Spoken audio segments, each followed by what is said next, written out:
Buen día. Hoy nos vamos a dedicar a lo que sería el estudio de la unidad 1 sobre tecnologías de desarrollo de aplicaciones, qué son y cómo los vamos a aplicar en esta materia de introducción a la informática. Primeramente debemos recordar ciertos conceptos que son básicos para esta materia, entre los cuales podemos mencionar dato, información, proceso, entradas, salidas, usuarios, hardware, software, etcétera. Todos estos los podemos encontrar en la guía número 1 que está publicada en su aula virtual. También nos vamos a enfocar en ver un poco sobre la historia de las computadoras y ahí podrán ver ustedes en el guión lo que serían las 5 generaciones más conocidas de computadoras, pero también a lo largo del tiempo podemos observar, según este gráfico, el tamaño de las computadoras que ha venido cambiando a través de la historia. Como ven en esta primera etapa, aquí tenemos un computador grandísimo y el tamaño de la persona es este que aparece acá. Ya las siguientes generaciones de microprocesadores, microcomputadores, fueron un poco más pequeños los CPUs y ya con mayor capacidad de memoria. Y poco a poco estos tamaños de computadores con sus capacidades de almacenamiento fueron cambiando hasta que tenemos en el presente lo que sería computadoras muy pequeñas e incluso los celulares que se consideran dispositivos inteligentes por la gran capacidad que tienen. Vamos a ver también lo que sería la estructura interna del computador. Estamos acostumbrados a verla físicamente, sin embargo, pocas veces nos ponemos a pensar cómo está formada. La computadora está formada por elementos de entrada y de salida, que estos son por donde entran los datos, como por ejemplo el teclado, y por donde salen los datos, que podría ser una pantalla o un monitor. Internamente, el computador posee memoria masiva, que esto es donde almacenamos información de forma permanente. Tenemos memoria principal o la que llamamos RAM. Tenemos también lo que sería la unidad de control y la unidad aritmético-lógica. Entre estas unidades se desarrolla lo que sería el procesamiento de los datos. Y tenemos acá ciertas líneas, ¿verdad?, que nos están indicando la relación existente entre estos elementos. Aquí podemos observar en este diagrama de microprocesadores multinúcleo, que son las computadoras actuales que tenemos, que tienen más de un procesador, en los cuales, dependiendo de cuántos núcleos tenga este computador, pues así será la cantidad acá en el diagrama, y la memoria caché pues es la que relaciona estos núcleos o microprocesadores que están manejando la información, los relacionan para poder trasladar entre uno y otro lo que sería hacia la memoria principal o desde la memoria principal. Y también se posee un sistema de bus que es el que o sistema de entrada-salida, que es el que permite que se pueda ingresar información o sacar información del computador. Debemos hablar también para comprender un poco más los conceptos cuando nos hablan acerca de unidades de medida de la información, que son estos que tenemos acá. Estas unidades de medida son válidas tanto para memoria principal como para memoria secundaria y son los siguientes. Un kilobyte que equivale a 1024 bytes. El byte es la unidad más pequeña que tenemos de información. Entonces, un kilobyte son 1024 bytes y esto corresponde a lo que sería la exponenciación del 2 a la 10. Luego le sigue lo que sería un megabyte, que corresponde a 1024 kilobytes. Un gigabyte a 1024 megabytes. Un terabyte, que son los discos duros que tenemos actualmente, equivale a 1024 gigabytes. Y así sucesivamente tenemos también el petabyte y el exabyte. Estas son entonces unidades de medida de la información.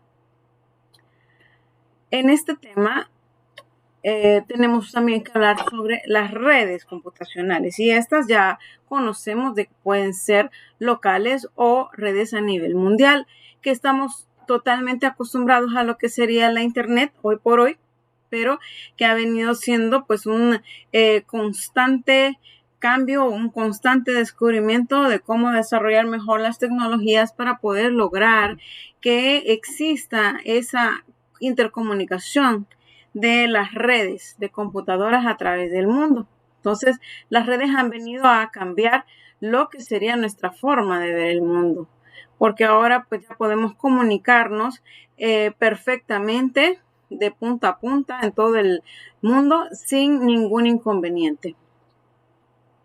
De eso también podemos considerar de que existen aplicaciones informáticas para todas las necesidades que se tengan, ya sea financieras, administrativas, para manejo de recursos humanos, para producción, etcétera. También pues podemos pensar en lo que sería que hay diferentes aplicaciones para el sector de educación, para el sector salud, para la inteligencia artificial, etcétera.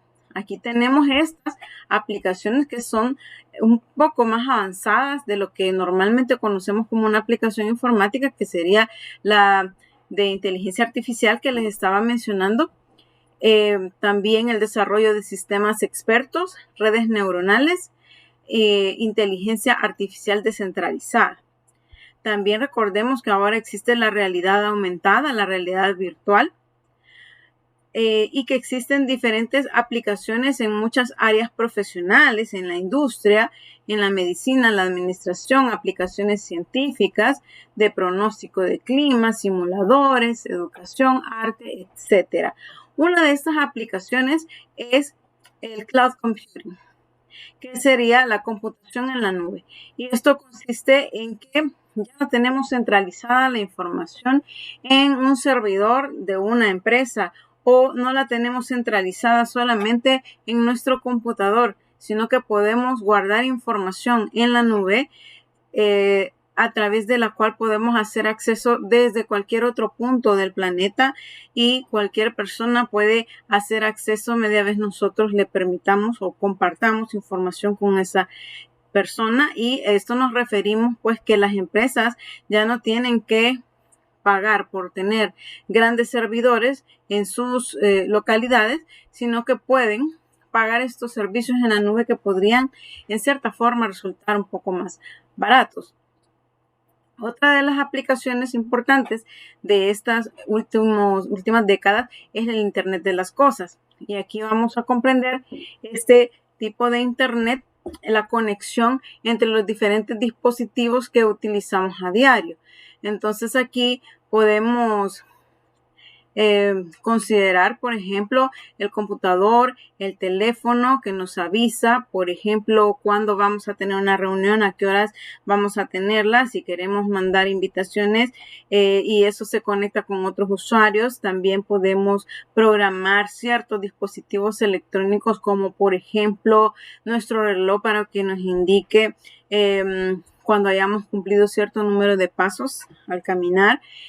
También podemos configurar probablemente nuestro televisor para que se encienda o se apague a determinada hora, o ya existen refrigeradores inteligentes también que pueden determinar el stock que tenemos de artículos en nuestro refrigerador, etcétera.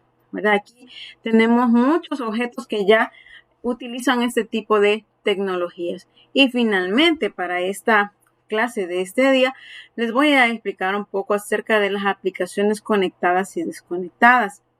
Esto se refiere a que cuando trabajamos en Internet, pues podemos tener ciertas aplicaciones a través de las cuales siempre tenemos que estar conectados para poder mandar y recibir información, y hay otras aplicaciones en las cuales el programa se conecta eventualmente y en ese momento sincroniza la información, no está permanentemente conectado. A eso se refiere.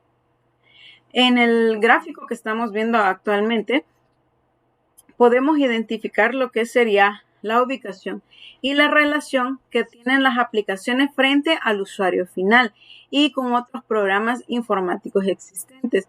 Entonces, tenemos como base el hardware, es nuestro equipo. Si lo vemos desde el punto de vista de nuestro computador, esto sería el hardware, nuestra computadora, que trabaja con un sistema operativo. Y ese sistema operativo tiene instaladas ciertas utilidades y ciertos programas de aplicación. Entonces, estos programas de aplicación son los que nos permiten que podamos realizar ciertas actividades comunes en el día, como por ejemplo crear un programa crear documentos, crear hojas de cálculo, etcétera. Y podemos identificar o clasificar lo que sería el software como software de aplicación y software de sistema. El software de sistema nos vamos a referir a lo que sea el software de sistemas operativos, que es con lo que el computador se basa para poder trabajar y realizar cualquier actividad. Y el software de aplicaciones es el que vamos a utilizar para resolver cualquier actividad que nosotros necesitemos resolver.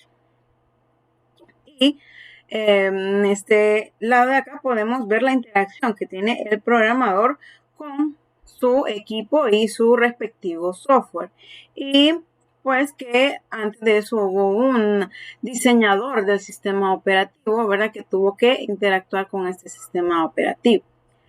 Para la clase de este día, eso ha sido todo y nos vemos en la próxima. Gracias por su asistencia.